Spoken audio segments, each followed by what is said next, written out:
E aí, vamos começar com uma pergunta que talvez muita gente já tenha feito. O que a Bíblia realmente quer dizer com salvação? Será que é sobre um plano de fuga deste mundo? Ou será que é algo muito, muito maior?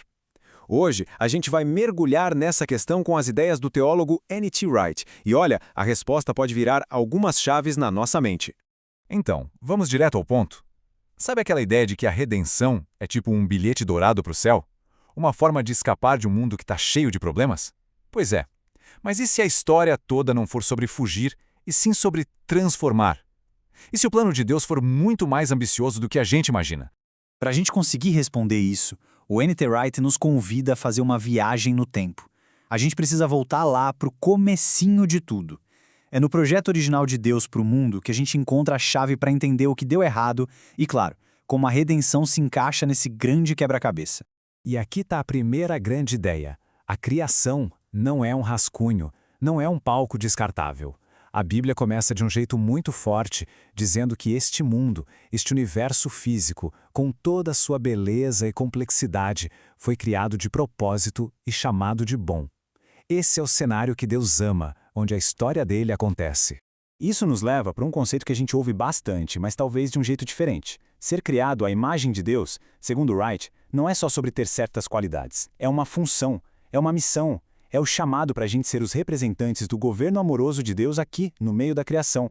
Pensa nisso como uma parceria. A missão original envolvia refletir o caráter bom de Deus, gerenciar o mundo com sabedoria, viver numa relação próxima com Ele e ter essa responsabilidade real sobre o planeta. Era uma relação de total confiança e propósito. Um papel incrível, né? Mas a gente sabe que essa harmonia não durou para sempre. A história dá uma virada bem dramática. Aquele projeto original foi danificado e a nossa vocação, a nossa missão, foi distorcida. Vamos ver como essa fratura aconteceu e o que ela significou para o mundo todo. Essa frase do N.T. Wright é: uau! Ela vai no coração do problema. Pecado, nessa visão, é muito mais do que só fazer uma coisa errada. É como um terremoto que abalou as estruturas da criação, quebrando relacionamentos e trazendo caos e dor para onde antes existia ordem e vida. E este slide mostra o tamanho do estrago. A comunhão com Deus virou distância e medo. A responsabilidade cuidadosa sobre o mundo se transformou em desordem e exploração. A queda não foi só um problema espiritual humano. Foi uma catástrofe que afetou toda a criação. Mas é aqui que a história dá outra virada. E dessa vez, uma virada cheia de esperança. Deus não joga a toalha. Ele não abandona o seu projeto. Em vez de descartar um mundo quebrado, ele dá início a um plano de resgate gigantesco. A missão, portanto, não é de evacuação, é de restauração. E é exatamente aqui que a missão de Jesus faz todo o sentido. Ela é a resposta direta ao problema da queda. Jesus não veio para nos dar uma rota de fuga. Ele veio para iniciar o longo e desafiador processo de consertar o que foi quebrado e restaurar o projeto original. Esse slide aqui resume a lógica brilhante do plano. Primeiro, Deus reafirma que a criação dele tem valor. Segundo, Jesus se torna a peça central que dá o pontapé inicial nessa grande restauração. E terceiro, e isso é fundamental, o objetivo final não é só salvar almas, é renovar toda a criação, céus e terra, juntos. Tá, beleza. Se a redenção é sobre restaurar o mundo, como é que a gente vê isso na prática, hoje em dia? É aqui que a nossa conversa se conecta com a espiritualidade do movimento Vineyard, que tem uma visão muito pé no chão de como essa restauração já está acontecendo entre nós. E aqui está o pulo do gato. A restauração completa ainda não chegou, mas ela também não está totalmente ausente.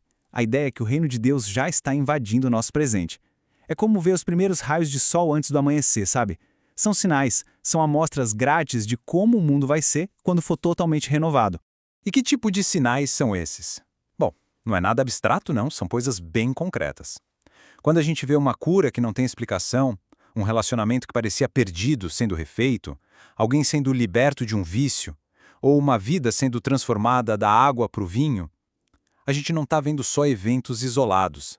A gente está testemunhando o grande projeto de Deus em ação. Isso nos leva de volta à nossa grande questão. Se a história da Bíblia não é sobre fugir do mundo, mas sobre restaurá-lo, isso muda tudo. Muda o jeito que a gente vê o nosso trabalho, nossas relações, nosso propósito aqui.